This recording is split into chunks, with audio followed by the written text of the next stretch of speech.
Many clients who are property owners, landlords, and even tenants call us asking about the eviction process, specifically evictions concerning the non-payment of rent.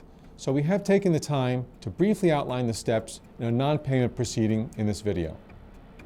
A non-payment proceeding is an eviction proceeding brought by a landlord because the tenant has failed to maintain rental payments in accordance with a lease agreement. When attempting to evict a tenant due to non-payment of rent, it is crucial that the landlord carefully follow all of the applicable statutory laws, regulations, and the lease, if any. If the landlord does not, the eviction proceeding could be dismissed by the court. Here is an overview of the process. Number 1, demand for rent. Before commencing a non-payment proceeding with the court, a landlord must make a demand for rent, either verbally or in writing. The demand must give the tenant at least 3 days to pay the rent. However, the lease should be reviewed to make sure a longer notice period is not required. If the demand is in writing, which is the better choice, the landlord must have the notice served on the tenant, preferably by a process server.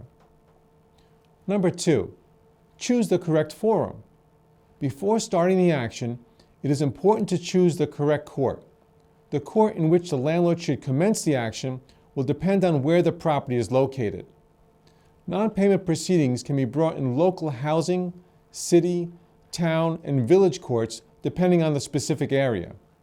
Additionally, depending on the property's location, the landlord may have a choice to bring it in either the town or village court. To start a non-payment proceeding in a city court, the landlord must file the notice of petition and petition with the court clerk. But to start the action in a town or village court, the landlord must serve the tenant the notice of petition and petition first and then file thereafter.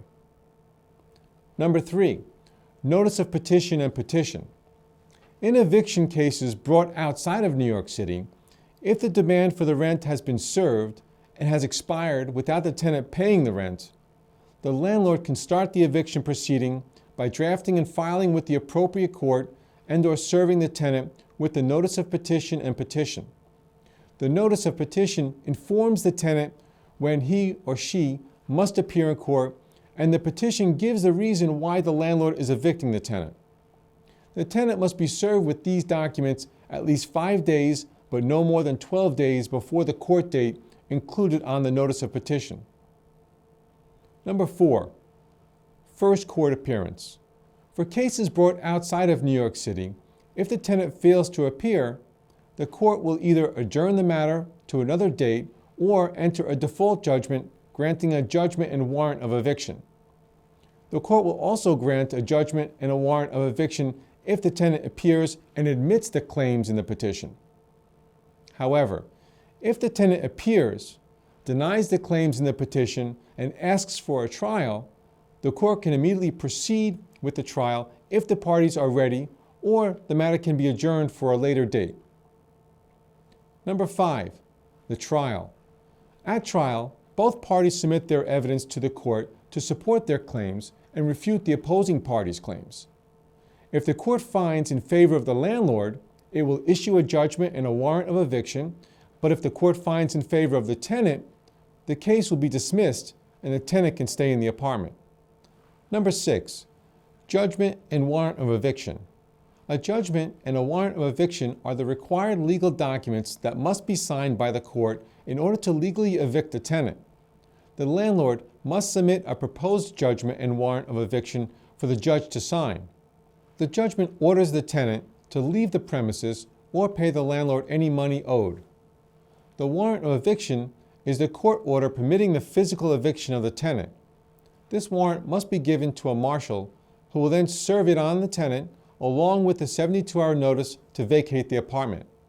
However, the warrant of eviction may not be readily enforceable because the court may decide to grant a stay of eviction. A stay of eviction gives the tenant more time to pay the unpaid rent. Once the stay expires, the warrant of eviction is enforceable, or the court, in its discretion, can decide to issue another stay.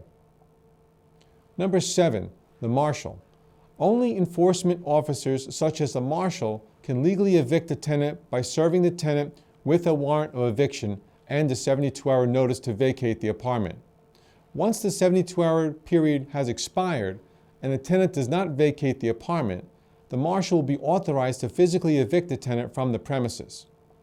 Please visit our websites at www.dibbinilaw.com or www.evictionrealestatelaw.com for more information regarding non-payment proceedings. We are prepared and eager to assist you with your landlord-tenant needs, so please contact us today at the number or email address on your screen. Thank you.